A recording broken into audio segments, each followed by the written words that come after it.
What's up, Berserker Patriots? So I guess we're having bird wars out here. You know all the blackbirds I normally have out here? Well, these white birds ran them all off, so they're the ones that show up every day now. They don't shit all over my stuff like the blackbirds did, so that's okay. They just fly off and poop somewhere else. That's fine with me.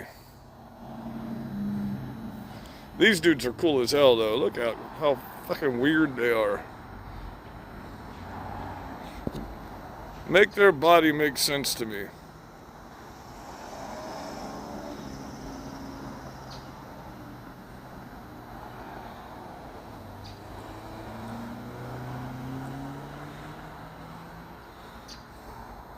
Bet they taste like chicken.